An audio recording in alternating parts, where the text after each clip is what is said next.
I used to think warm-ups were just a necessary evil. They were something that I needed to do in order to warm up my joints and muscles to be ready for that hard work, but it was just that hard work that's actually going to change me. Warm-ups were just something that I wanted to cruise through on autopilot in order to get myself ready for that actually stimulating, hard-working sets. But now that I'm becoming more of an intermediate lifter, I'm starting to realize just how much repetition and practice I'm going to need in order to improve my technique so that I can keep progressing for the long term now that my new games are wearing off. But I'm also cognizant that I don't want to just keep adding volume for volume's sake. I only have so much time and energy available to train, so I want my workouts to be reasonably efficient. So I'm now starting to use my warm ups like athletes in other sports use drills. So I started playing beach volleyball last year and I absolutely love it. And since I've started, I've been able to progress my bumps and my passes reasonably well. And the reason for that, I think, is quite simple. In a typical game, I get repetitions of bumps and passes almost every single point, so I'm able to accrue enough volume and enough practice of those skills to get better at them over time. On the other hand, my spikes or smashes, where you're jumping up and trying to hit the ball down over the net, are progressing much, much more slowly. And the reason for this is also pretty simple. In a typical game with 4 to 6 players per side, where we're rotating through each of the positions, there are very few opportunities where there's like a perfect pass for me that I can practice actually jumping and smashing.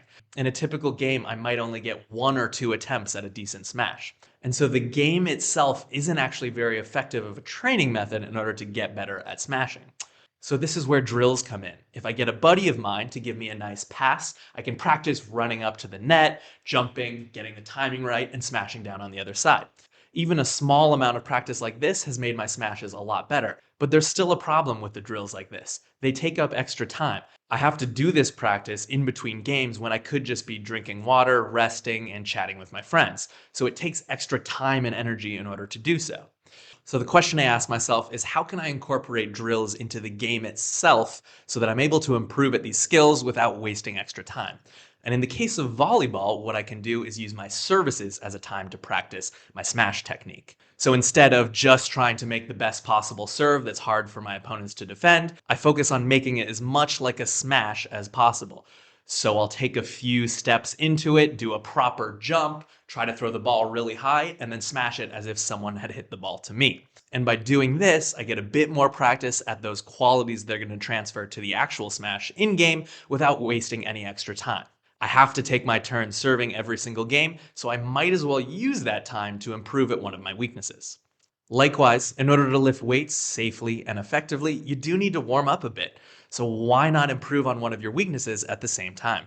So to summarize that point, drills let us incorporate extra skill practice, and they often let us isolate certain components of a skill that the real life pace of gameplay just simply won't allow. In the context of lifting, drills during your warm-up won't directly make you stronger because you're going to be leaving so many reps in reserve that the intensity simply won't be high enough, but the skill practice that you accrue will carry over to those high-intensity sets, making them more effective and make you stronger in the long term. So here are 2 ways to get the most out of your warm-ups.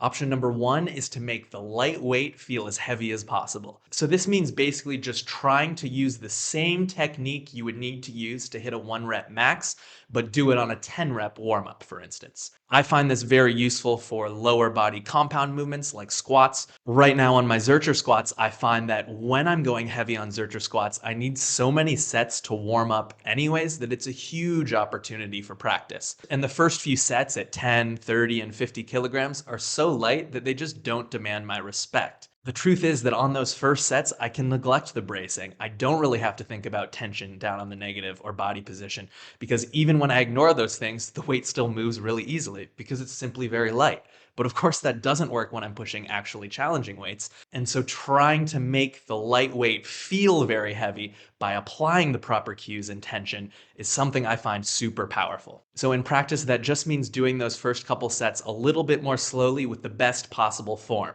It makes those sets a little bit more fatiguing because I'm carrying more muscular tension throughout the whole movement, but I find it carries over much more effectively to my working sets. The second option is to use your warm-ups to work on more experimental techniques or sort of supplemental qualities to an overall lift. So in contrast to option 1, where we're trying to mimic the technique that heavy weight demands of you on a lighter weight, Here we might be focusing on a very different technique cue or maybe a completely different exercise. So I'll give you a few examples from my current training.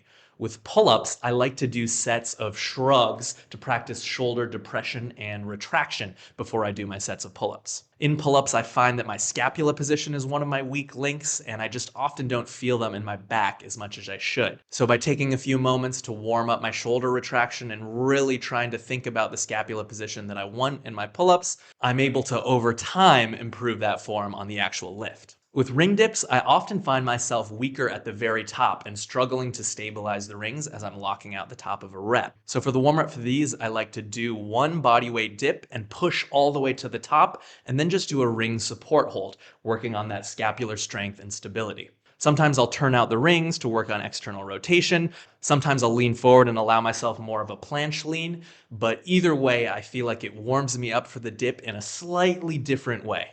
When warming up for the push press, I like to do the first couple sets as a strict barbell overhead press. This helps warm up my shoulders a little bit more, and it actually saves the explosiveness in my legs so that I can push that leg drive even harder when it gets heavier. I find that if I do too many high rep sets with my legs involved, my legs start to get tired and I lose that springiness.